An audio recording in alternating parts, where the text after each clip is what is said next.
3 spec books to invest in for 2021 that you can turn a profit on in 2021. Stay tuned.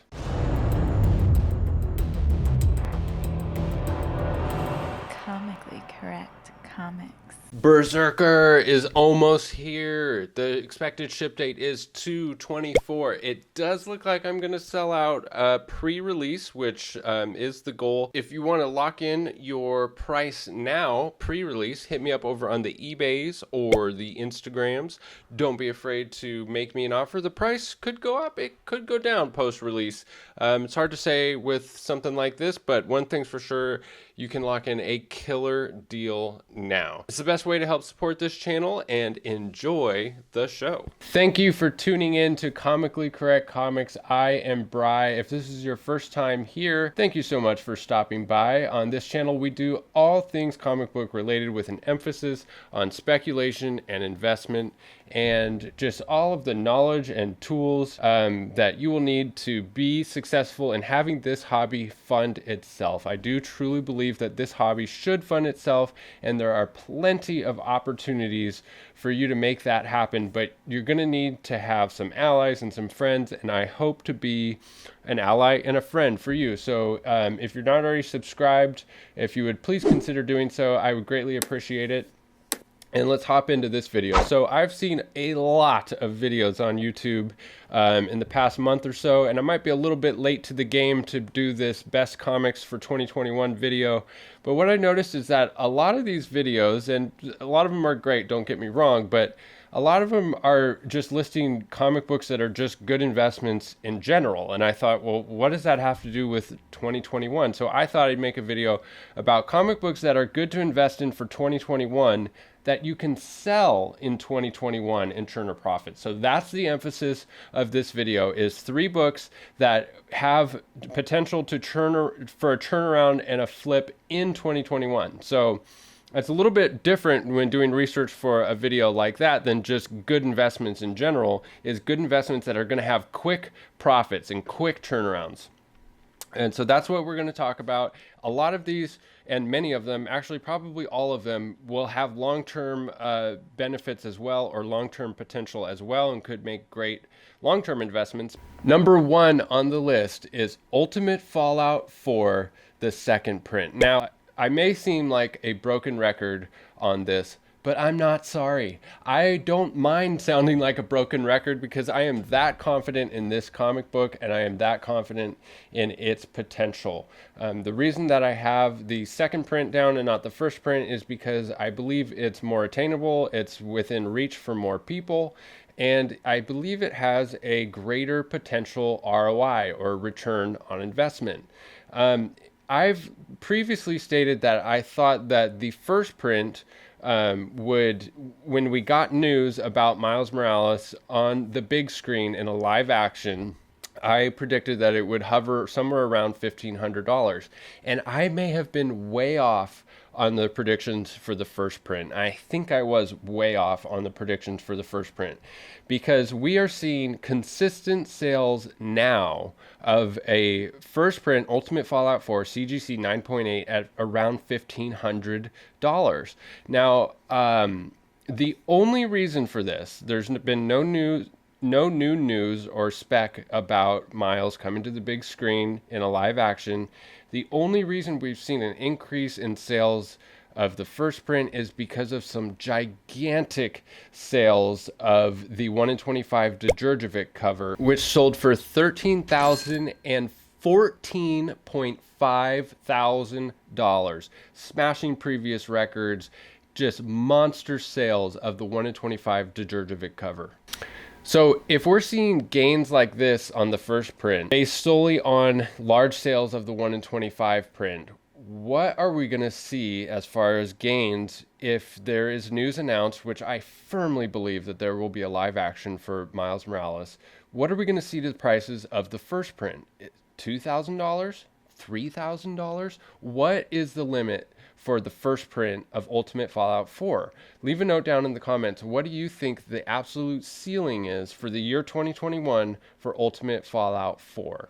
I still have the second print as my pick, because you could get 4 or 5 copies of the second print for the same price as one first print.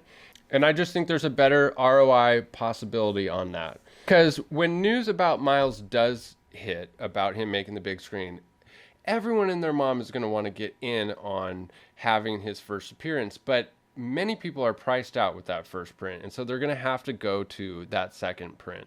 Number 2 on the list is actually 3 different books. It's Teenage Mutant Ninja Turtles issues 2, 3, and 4. Now, Turtle Fever is not slowing down, and it is mind-boggling, some of these sale prices that are coming to market for issue number 1. Every time an issue number 1 sells, it shatters previous records, to the point where it's mind-boggling. Sometimes it's triple the previous sale, certainly double the previous sale.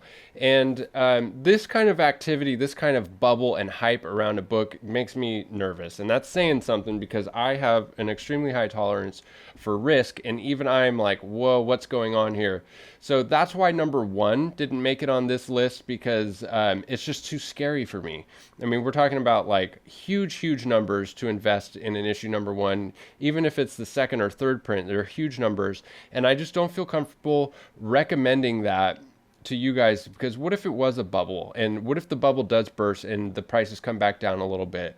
You wouldn't want to be on the wrong side of that bubble burst with thousands of dollars invested. So for that reason, I have issues number 2, 3, and 4. And they're all great books to own. They're all great potential ROI for the year 2021. We have a similar situation to the Ultimate Fallout first print versus second print situation here, where a lot of people are going to want to get in on Turtle Fever, and they're just totally priced out for issue number 1, and they're going to go to issues 2, 3, and 4. And what's cool about issues 1, 2, 3, and 4 is they're all monocolor covers. And so you can still get that nostalgic cover in an issue 2, and that nostalgic cover in an issue 3 and issue 4, because they're kind of similar. I'm not even going to mention numbers for these books right now, because every time I look at the numbers, they've changed. And I've bought multiple copies of issues 3 and 4 recently, and they've all doubled in price in the 2 months that I've bought them. So my recommendation, if you're going to get in on this book, is to look at recent eBay sales. Okay, FMV goes out the window. FMV is fair market value, and you have to have past data and make a calculation to get fair market value. But you just can't do it with this book because the values keep changing so much.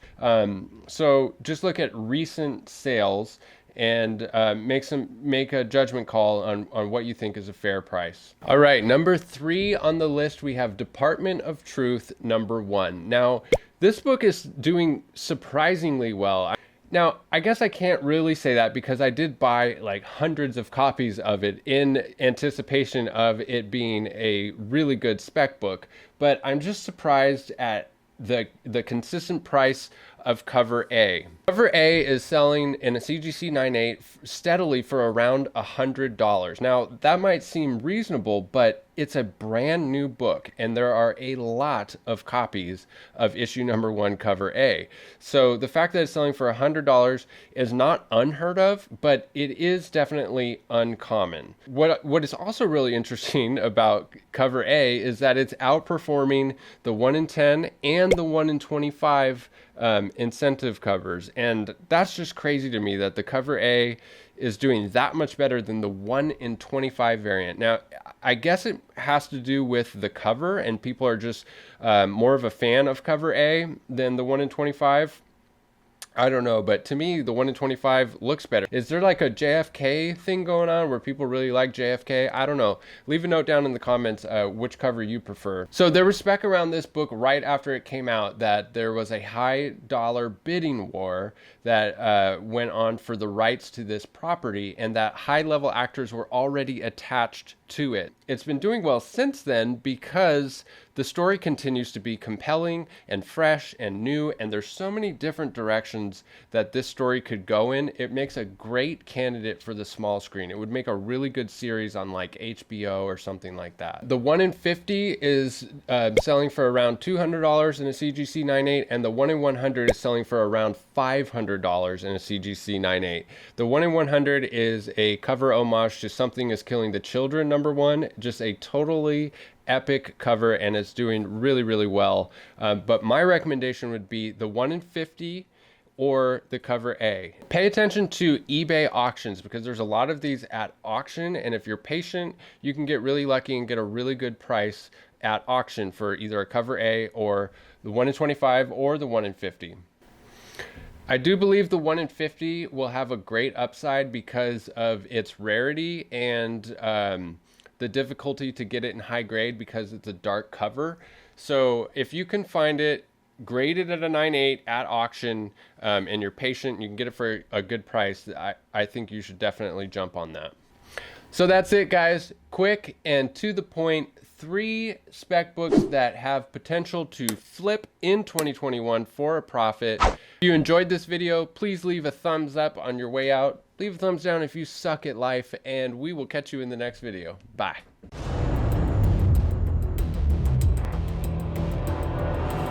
Comically correct comics.